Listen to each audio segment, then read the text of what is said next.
Hello everyone, my name is Pixlriffs and welcome back to the Minecraft Survival Guide. I hope you guys are having a wonderful day, and today we're going to do something a little different here in Minecraft, an aspect of the game we have not previously explored in other videos. I've just been trimming down some of the crops, I've been trimming the sugarcane, I've been gathering some wheat, and we've started to put some hay bales up there in the barn. But I'm a little bit tired of doing work around the homestead here, and I feel like a bit of a holiday. So today we're going to go on a fishing trip.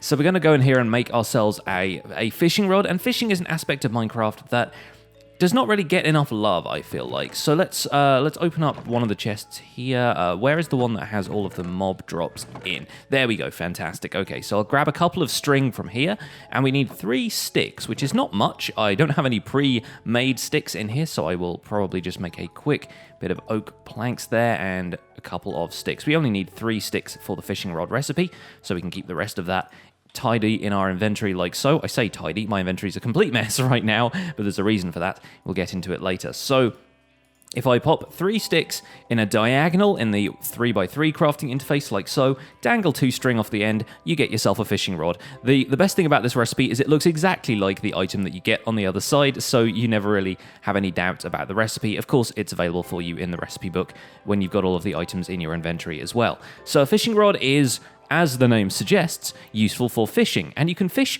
basically anywhere you have a single water source block in Minecraft, but fishing within a single block, like for example if I were to fish in the little 2x2 area over here in our sugarcane farm, I would functionally be able to get fish, but it doesn't act all that great a lot of the time. Like sometimes the bobber will kind of overshoot, and sometimes you'll end up kind of getting snagged on things. You won't be able to see when the fish are about to bite, so it's usually best to fish in a wide open area like this. However, since we have a nether hub now, and since we have a connection to a swamp where there are vast, wide open surfaces of water just like this, I think it's probably time to go on a quick trip through the nether, and I can show you what I've been doing in the nether hub since you guys last saw us. So the nether hub is coming together right now. It is not officially complete, of course, because the roof is not enclosed. It might still be possible for ghasts to fireball us, but I've started working a little bit on the decorations. We've got a nice sort of safety rail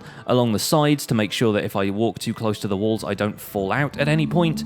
We've got some stairs leading down here with some nice kind of patterns of stairs inset from each other, so it looks nice and decorative. We've got andesite in the walls here as well as the floor, and I've started putting in these nether brick fences, and these work just the same way as wooden fences do, except they are made of nether brick from nether fortresses. And in fact, I got most of these from clearing out the area around the 2 blaze spawners that we have in our really close by fortress. I haven't finished this off yet because we don't have enough nether brick fences, and I didn't want to make any more right away, but it provides a nice safe path through the nether. Now, a thing about this nether hub is that the floor here is made of solid blocks, so it is possible for mobs to spawn in here. However, the majority of the nether, the only thing that will potentially spawn is zombie pigmen, and as we've covered in previous episodes, zombie pigmen are not hostile unless you choose to attack them. So if any zombie pigmen spawn in here, you don't need to panic too much. As long as you don't accidentally give them a tap as you're walking around the nether hub, they probably won't harm you. One other thing to bear in mind, especially if you're building a nether hub that is this wide, is that ghasts need a 5x5 space in which to spawn. This also includes roof height as well. I think they need a 5 vertical space to spawn as well. So as long as there is not an open 5x5x5 cube anywhere in your nether hub, it will probably not spawn a ghast. I say probably because Minecraft is unpredictable at times, and sometimes the spawning rules for these things change. But you'll notice right here, there is potential for a 5x5x5 area if we have the floor open like this. So there's 5 blocks that way, there's 5 blocks that way. However, if I choose to put a block here, it's only 4 blocks that way and 4 blocks that way, 4 blocks diagonally. The most open space we have here is a 4x4, where hopefully ghasts should not spawn. But that is something that's worth bearing in mind when you create a nether hub, is that if you have a large open space of solid blocks like this, mobs can potentially spawn. One way around this, I don't have a crafting table on me right now, so I can't exactly demonstrate, but one of the ways around this is to make the floor of the nether out of non-solid blocks, and that can also include stairs and slabs if slabs are placed on the bottom half of a block. The top half of a block, it will still technically count as a spawnable space, especially if there are blocks below it to kind of give it support, but on the bottom half of a block, if you place a slab sort of adjacent to the line of this stair here, or the bottom half of this block here, that will not be a spawnable space for any kind of mob. So even zombie pigmen would not be able to spawn on that block, and if you create the entire pathway through your nether hub out of those blocks, then it is unlikely you'll get anything spawning. However, this can be slightly inconvenient to us as a player because you can't place torches on half slabs, for example, so we wouldn't be able to effectively light up the area if you wanted to place torches on the floor. Of course, you can get around that by placing some torches around on the walls and so forth, but there are advantages and disadvantages to both. If you want to completely avoid mob spawns, then it might be worth building it out of slabs, but I built this out of full blocks because I'm not afraid right now, and I'm fairly certain that the space we have in here will not be able to spawn any ghasts. Right, with that explanation out of the way, let's make our way through to our lovely swamp biome, where hopefully it should still be daylight. Hopefully I haven't been talking for too long. And there we go, fantastic. So there's still some sunlight left in the day. The sun is above us, like so, and we can start fishing. Now, we're not fishing for dolphins, don't worry. The dolphin out there is safe. In fact, there are practical fish which exist in the world. There are fish like the ones swimming around out there, which it is possible to fish up out of the water directly using a water bucket. Now, if you brought a water bucket with you, you will need to fill it up with water before you attempt to pluck a fish directly from the ocean. But if we swim out to these guys over here, I'm going to duck below the water and use the control button to swim, just so we move a little bit faster.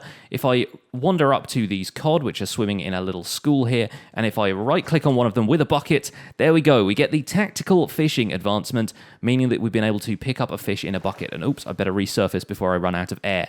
There we go. Now, the advantage of catching fish like this is that they are dead easy to catch, like so, and you can take them home and use them in fish tanks. You can put them in an aquarium, replace them in any body of water, and they will stick around permanently. They will not despawn like some other mobs do when you get out of the spawnable range of mobs. These ones will stick around and they can be your permanent pets. That one's even going over there and hiding in the seagrass like every fish I've ever owned. It always hides on me. So that is a possibility for fishing. One other possibility for fishing is if you want to swim around the ocean and swipe at them with a sword, it is entirely possible to kill fish this way. So the rest of this school, unfortunately, is going to have to get it. There we go. And if we give them a quick tap with a sword, fish, as you might expect, don't have much health, so it's nice and easy to kill them, regardless of what kind of sword you've got. Even if you've got a wooden sword, they probably take a pretty swift chop to the face, and that will be it. But in this case, we've got a sharpness diamond sword, so I think we are nice and easily going to kill any fish that we want to kill that way. However, this is not necessarily the most effective way of fishing, or it's quite effective, but it relies on you being able to swim around and find the fish in the first place, and it only gets you fish items. What we're going to explore today is the mechanic of fishing using a fishing rod in Minecraft, which can actually get you more items than just fish. Now, just to make sure we can fish uninterrupted here, I've actually gone back to the farmhouse, slept for the night so that the sun was coming up now, and I brought a new bed with me. That way, if it gets dark around here, we can always sleep. If we're in the middle of fishing and we don't want to stop, we can always sleep for the night, and that way we don't have to worry about any hostile mobs, because swamps can be a bit of a dangerous place, especially considering we haven't built any kind of shelter over here yet. That might happen a little bit later on, though. So, to start fishing, all you need to do is hold the rod in your main hand, look out over the water, and right-click. That will cast the bobber out like so. And the bobber will bob up and down in the water for a little while, and you'll see a few water particles around here, but the ones you want to look for will appear in a kind of trail heading towards your bobber, like so, and then all you need to do is right-click when you see the bobber dip below the water, and you hear a bit of a splosh sound effect, and you end up fishing up, in this case, a raw salmon. So I'm going to make a chest while I'm over here to store everything we fish up today, because there is a good chance that we will get some exciting stuff that isn't actually a fish at all. Let's pop the crafting table down in here. Let's make a few more oak planks. Let's convert those into a chest like so, and then we'll put all of our fishing earnings in here like that. Let's pop the raw cod in there and the raw salmon. We got those from our little little tactical fishing with the sword earlier. And yeah, the rest of this stuff, I might actually make a little dock while I'm here, a kind of little fishing pontoon sort of thing, because it's going to be nice to have something like that so we can fish in the nice blue water over here compared to the murky water of the swamp over here. There is really no difference, though. If you end up fishing in a swamp like this, you won't get any different fish to if you're fishing in a deep ocean or a warm ocean or anything like that. As far as I know, anyway, the fishing mechanics have remained unchanged by the fact that water in Minecraft looks a little bit different to the way it used to. These new water colors for the different areas and so forth are actually a fairly new addition. So let's make a little pontoon out here. I'm just going to make this a fairly straightforward one. In fact, I think a pontoon is actually a floating section of like walkway like this. So maybe this is a pier or a jetty or something like that. I don't know. Let me know in the comments if you know the specifics of that kind of thing. But all we need to do is make some oak planks. Maybe we'll convert these into slabs for a slightly more kind of realistic effect. Let's bring those out here and pop these down just while these are here as supports, like so. And you can actually place the slabs dead level with the water. In fact, the water is ever so slightly lower, so it will look like we are right here on the very edge of the waterfront and ready to start our little fishing trip, like so. There we go. That's looking quite nice. Maybe we'll cover that one up and build the rest of these around here. You know what? We don't need this one in the middle. I'm not quite sure why I placed that one. Let's get rid of that, and let's fill the rest of those in. Maybe we'll put some stoppers on the sides here, like so.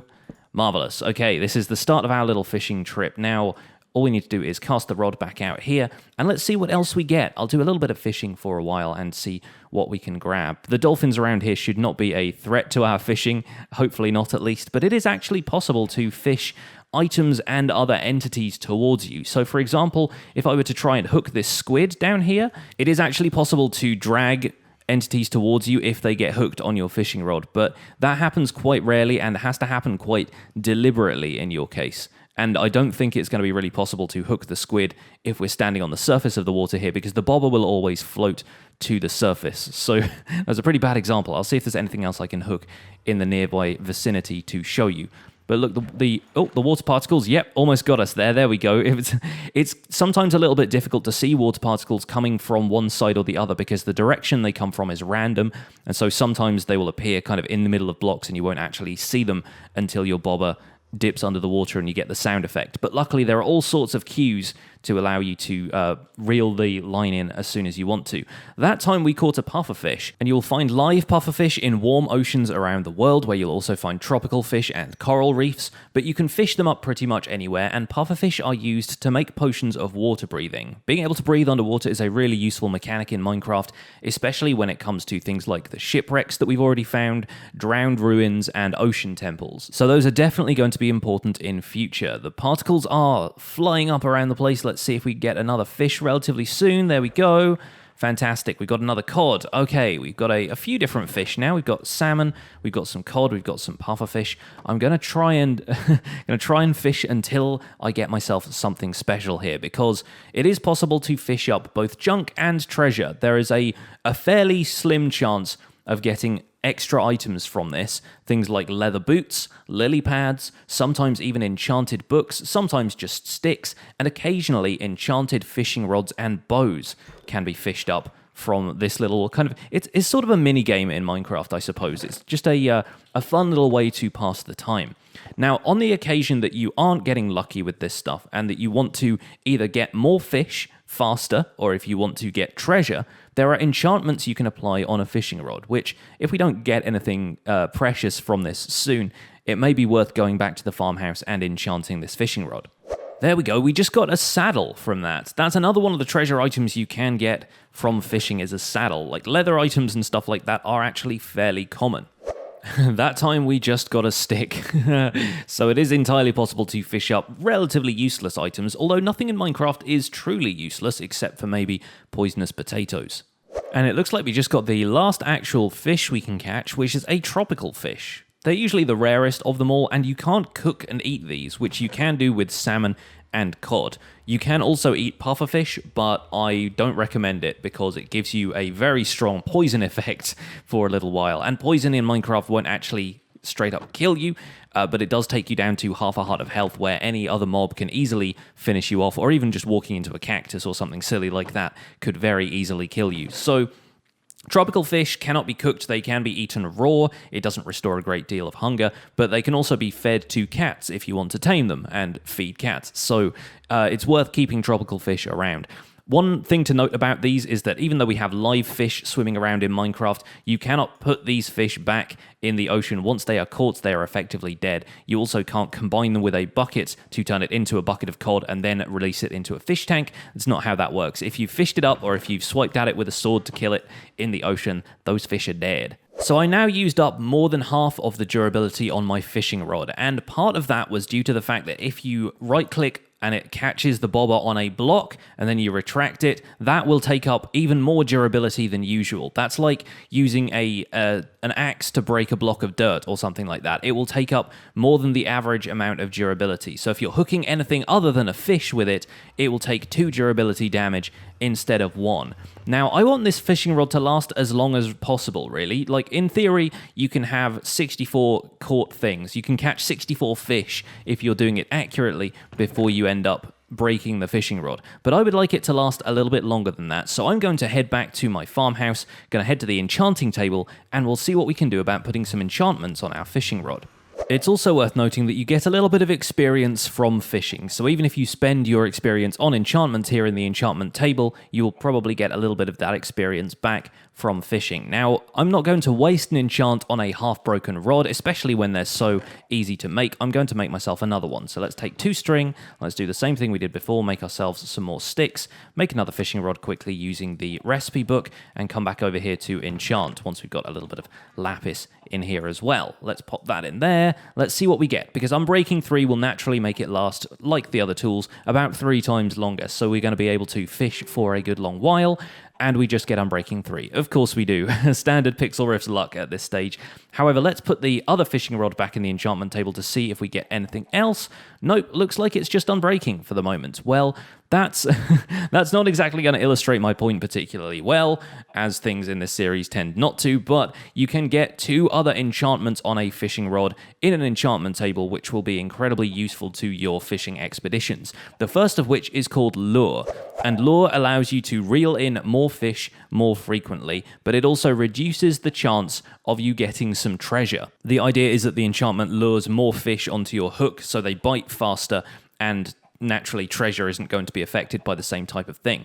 However, there is a flip side to that. There is a second enchantment called Luck of the Sea, which every level it increases your chances of getting treasure, but decreases how fast the fish will bite. So ultimately, you want a good balance of the two. You want the best lure enchantment so that you can fish stuff up faster, but you also want the best Luck of the Sea enchantment so you have the higher chances of catching treasure. Now, right now, it looks like the enchantment table isn't going to give us either of those things, so let's see if we can enchant something else while we're here. I do still have these 2 pieces of diamond armor, which weren't getting particularly promising looking enchantments before. It looks like the chest plate has Unbreaking 3, and the helmet has Fire Protection 3, so I'm not guaranteed to get protection on either of those. The fire protection is not something I necessarily want on my helmet, so I'm going to leave those for the moment. Maybe we'll try an enchanted book, just in case that gives us something good. Oh, okay, that's going to give us protection 3. That sounds like a good idea. Let me go and farm a few more blazes. I've been using them as fuel as well in here. I've been using the blazes to cook up some smooth stone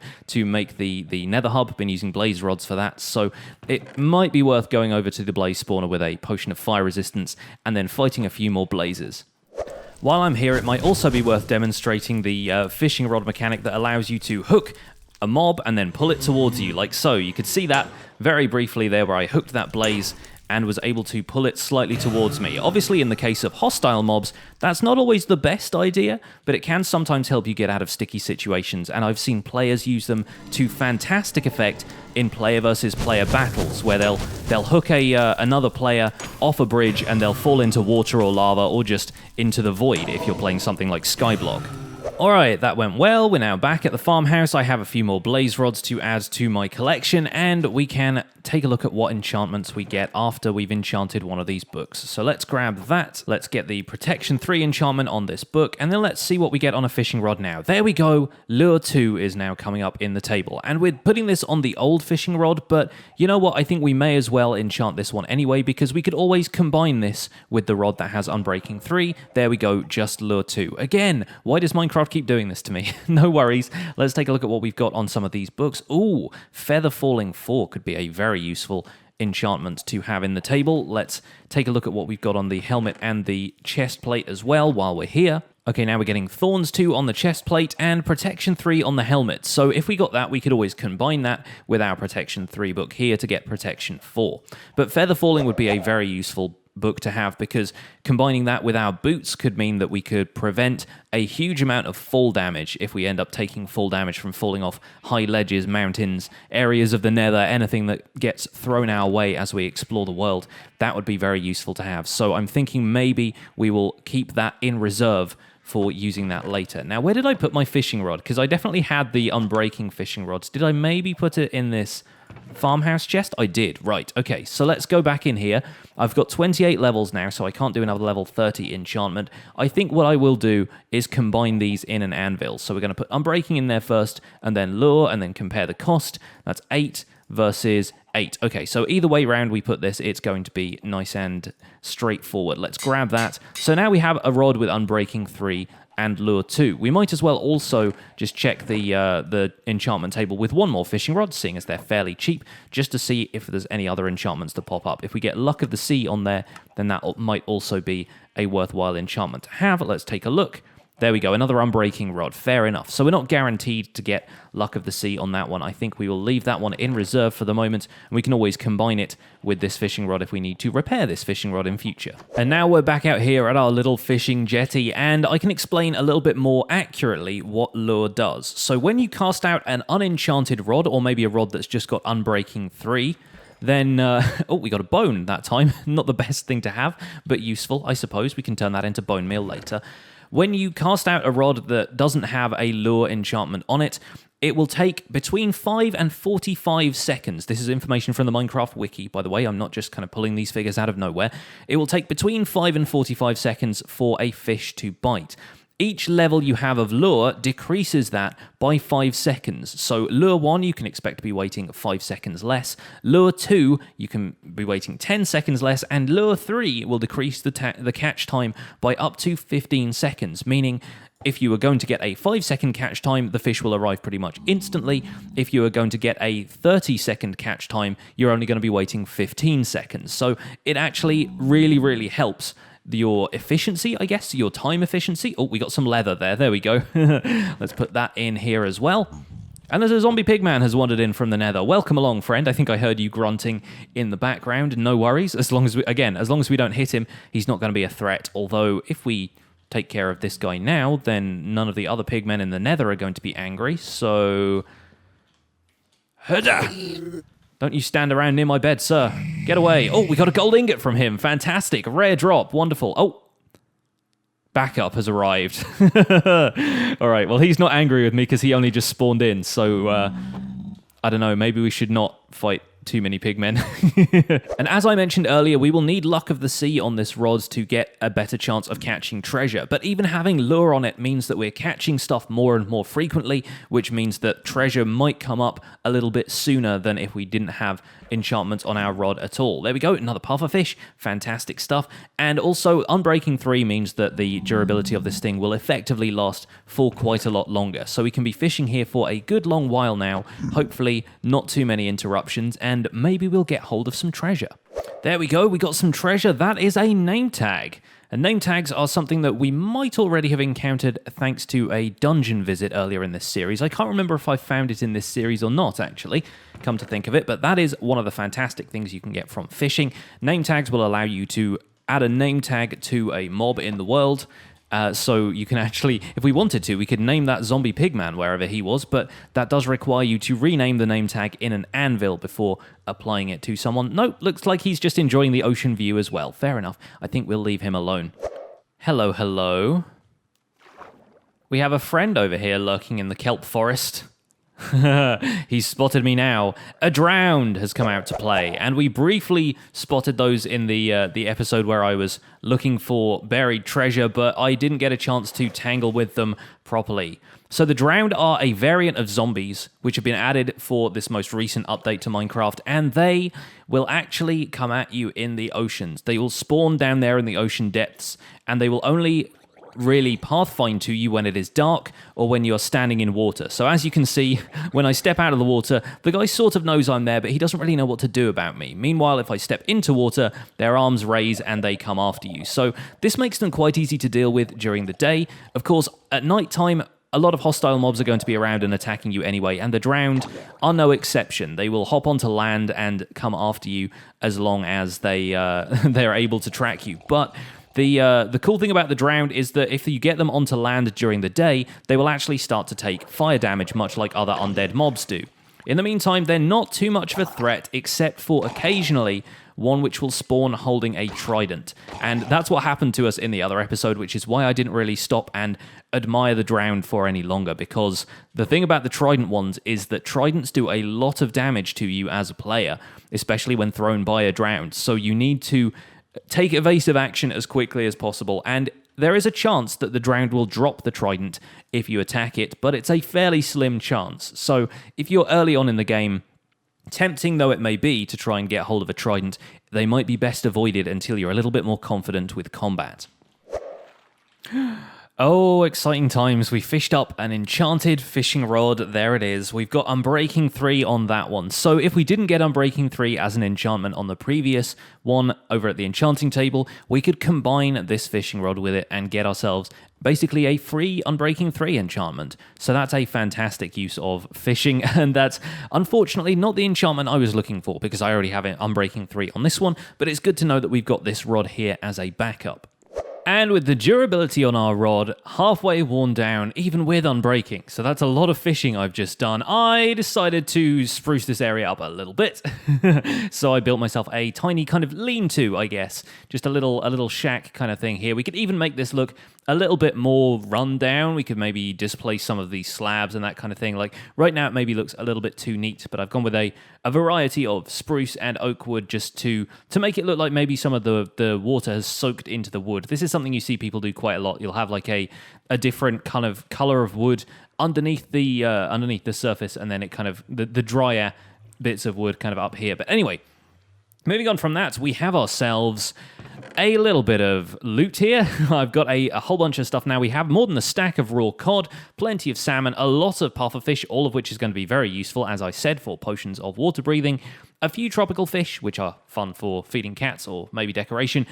The main thing we need to get to here is these items. For a start, I fished up a bow which had all three of these enchantments on it to begin with. So anytime you fish up an enchanted item, it's basically enchanted to the equivalent of getting level 30 in an enchantment table. So it will have multiple enchantments on. They will usually be pretty good.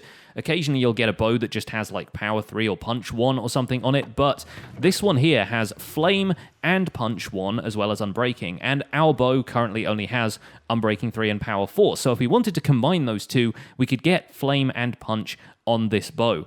Right now, I don't plan on doing that, but that is definitely a good option to have. Also, we got this fishing rod earlier. Since then, I have acquired one more fishing rod, and this one is very special and also a bit of a problem because it has both mending and Curse of Vanishing. Let's talk a little bit about mending for a second, because we haven't really covered this in a previous video, but it is something you hear Minecrafters talk about a lot when it comes to enchanting their tools. Mending is an incredible enchantment which allows you to, instead of having to repair tools in an anvil, each time you gain experience, if you are holding or wearing that item, the experience will actually refill the durability. So you won't get experience to add towards your green level bar at the bottom there, but you'll actually get experience which refills the durability of an item. And by using mending and an experience farm, or maybe an activity which acquires you experience, like fishing, you can basically prolong the lifespan of a tool indefinitely. That tool will last you forever as long as you don't misuse it, for example, by right-clicking with a fishing rod on a block so that it wastes the durability like I showed you before. Mending will allow you to basically top up the durability of a fishing rod every time you use it, in combination with Unbreaking, which sometimes means items don't take a hit of durability. It basically allows a tool to last for as long as you plan to ever use it. The thing about Mending is it's a treasure enchantment, which means you can't get it through the enchantment table. You have to either find it in a dungeon chest, fish up a mending book or an item that already has mending on it, or alternatively obtain it from a librarian as a villager trade. And we'll get into villager trading once we have found a village at another point in future. But mending on a fishing rod is going to be an incredibly useful thing because it allows you to use that fishing rod indefinitely. However, the other enchantment on this rod is Curse of Vanishing. There are two curse enchantments in the game, Curse of Vanishing and Curse of Binding. Curse of Binding is typically applied to a piece of armor, and once you equip that piece of armor, you are never able to take it off until either the armor wears out or you die. With Curse of Vanishing, if you die, that piece of equipment is lost forever. If it was in your inventory when you die, it will no longer be available to you. When you return to the point at which you died and collect all of the items that you dropped when you died, the fishing rod will have vanished completely. So we are left with a dilemma. Should we now apply the Mending and Curse of Vanishing to this fishing rod? There is no way of separating these two enchantments, so it's going to be both or neither.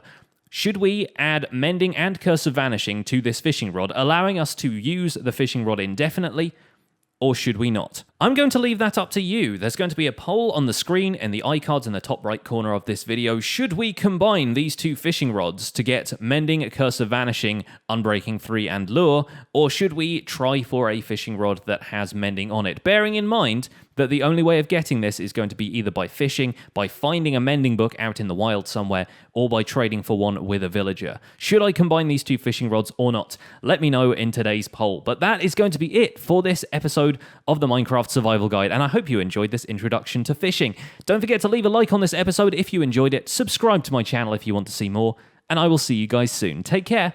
Bye for now.